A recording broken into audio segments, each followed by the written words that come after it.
Halo minimalis atau kamu calon minimalis. Kita kenalan dulu ya. Kalau kita baru ketemu hari ini, nama saya Gloria Parinusa. Di channel ini saya senang cerita tentang gaya hidup minimalis dan pengembangan diri.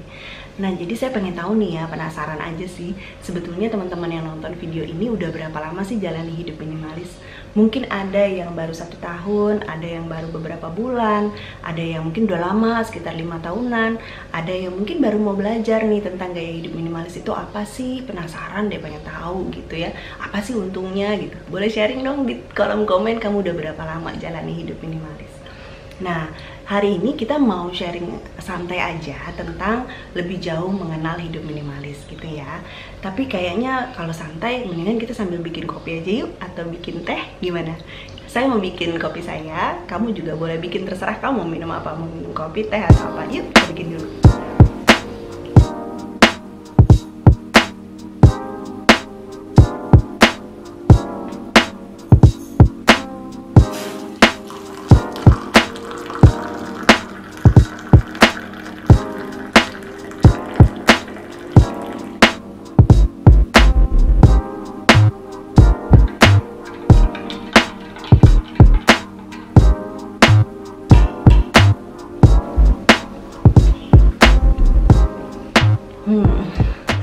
Oke, kita ini hidup sekarang di era yang serba materialistis.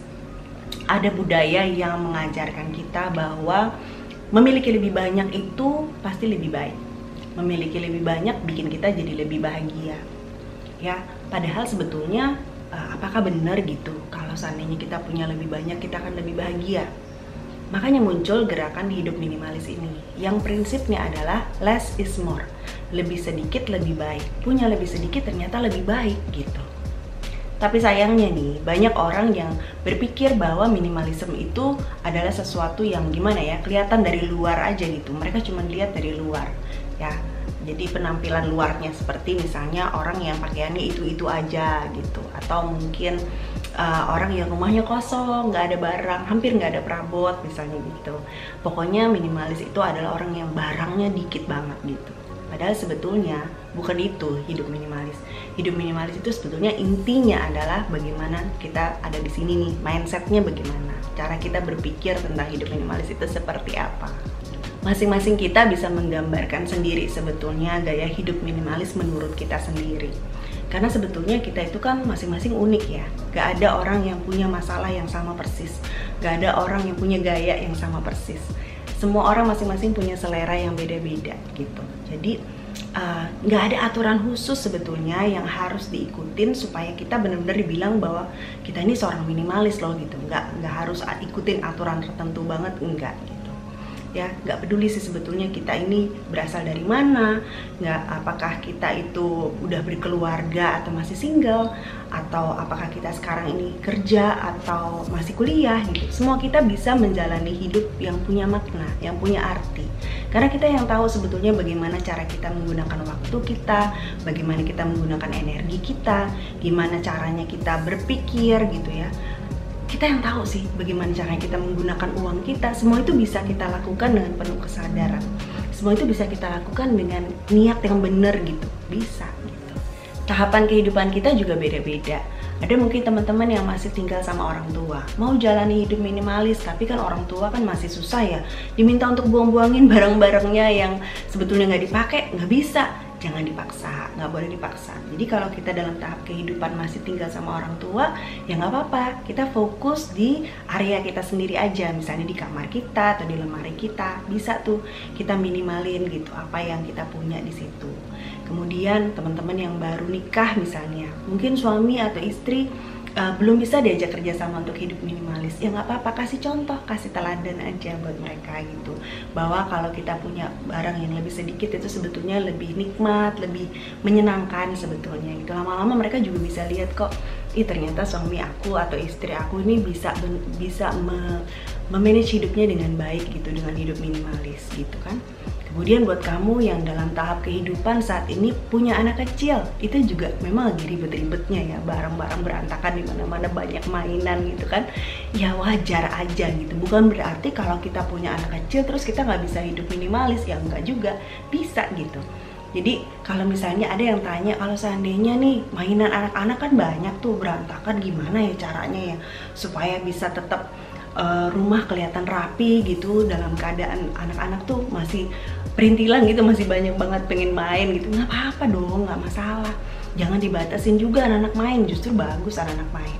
Cuman ada triknya tuh, kalau misalnya untuk anak-anak yang masih kecil-kecil, kita bisa keluarin mainannya satu-satu misalnya. Semua mainannya tuh disimpan, kemudian kita keluarinnya satu-satu, karena anak-anak tuh gampang bosen. Jadi misalnya hari ini main kereta-keretaan, biarin mereka mainin kereta-keretaan sampai bosen gitu. Misalnya beberapa hari kemudian ganti kereta-keretaannya itu disimpan, terus keluarinlah mobilan gitu ya. Atau yang perempuan hari ini main masak-masakan, besok masak-masakannya disimpan, terus begitu keluarin bonekanya gitu. Jadi anak-anak nggak selalu harus punya sesuatu yang baru gitu ya, karena kan kalau kita terus beliin mainan baru kan lama-lama jadi banyak tuh mainan di rumah ya kan. Jadi pakai trik itu bisa gitu. Ada juga kita yang sekarang ini anak-anaknya remaja yang susah dibilangin kalau misalnya pulang main taruh barangnya sembarangan, tasnya taruh di sini, sepatunya taruh di situ, ada ya.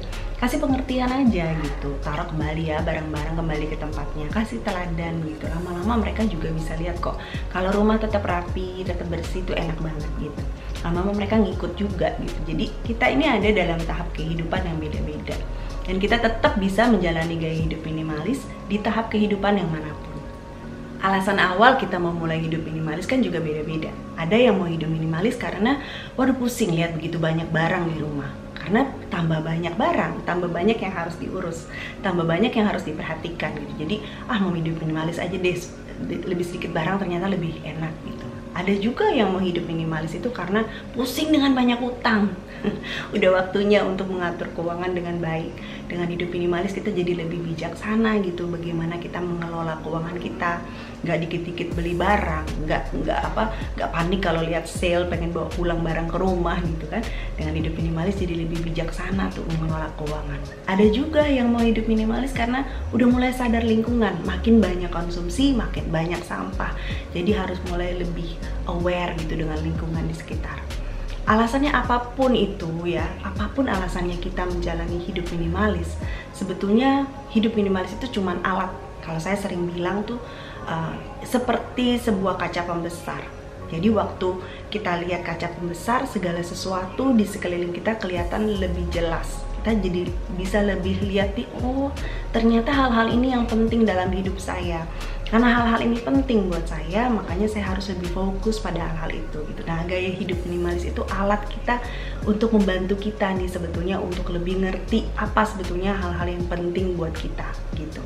Jadi kita hanya menggunakan gaya hidup minimalis sebagai alat aja. Hidup minimalis itu bukanlah tentang membuktikan siapa yang punya barang paling sedikit, bukan itu. Hidup minimalis itu adalah bagaimana kita bisa menikmati hidup dengan rasa cukup. Gak berlebihan, cukup aja gitu ya. Jadi karena kita tahu nih sebetulnya kelebihan kita itu bisa melengkapi kekurangannya orang lain. Kita mesti belajar bagaimana dengan hidup minimalis ini sebetulnya kita itu bisa punya hidup yang ada makna, yang bermakna. Bagaimana kita belajar untuk bisa hidup seimbang gitu ya. Kapan kita mesti bilang iya sama sesuatu, kapan kita mesti bilang enggak sama sesuatu gitu. Jadi kita punya hidup yang seimbang dengan hidup minimalis. Gak ada yang benar atau salah dalam menjalani gaya hidup minimalis, karena kepentingan tiap-tiap orang beda. Kamu gak bisa jalani gaya hidup minimalis berdasarkan apa kata orang gitu ya. Jadi kamu harus tentuin sendiri sebetulnya gaya hidup minimalis yang versi kamu tuh yang seperti apa gitu. Tentukan sendiri batas cukup kamu tuh seberapa. Lalu jalani hidup minimalis itu berdasarkan batas cukupnya kamu. Jadi kamu sendiri yang tahu, oh saya udah berlebihan nih, saya mesti tahan, saya mesti tahu nih, ini udah cukup buat saya gitu. Kamu yang tahu itu gitu. Jadi jangan dengerin kata orang lah gitu, lu mah belum hidup minimalis kalau kayak gini gitu. Ini gak usah dengerin. Kita jalani berdasarkan value kita masing-masing, berdasarkan nilai kita masing-masing. Kalau kita bisa melakukan itu, sebetulnya kita jadi lebih konsisten menjalani gaya hidup minimalis versi kita sendiri. Jadi sekarang saya mau tanya nih, apa sebetulnya makna hidup minimalis menurut kamu? Kamu bisa share di kolom komen di bawah, nanti abis ini kita ngobrol-ngobrol lebih lanjut lagi di kolom komen ya. Saya senang banget sih bisa sharing sama kamu santai hari ini ya, kita ngobrol-ngobrol sambil ngopi, thank you so much. Kalau kamu mau subscribe, kamu bisa klik di foto yang ini. Kalau misalnya kamu mau lanjutin nonton video-video saya yang lain, kamu bisa klik di sebelah sini ya. Nanti kita ketemu lagi di situ. Oke, thank you so much ya, sampai ketemu lagi.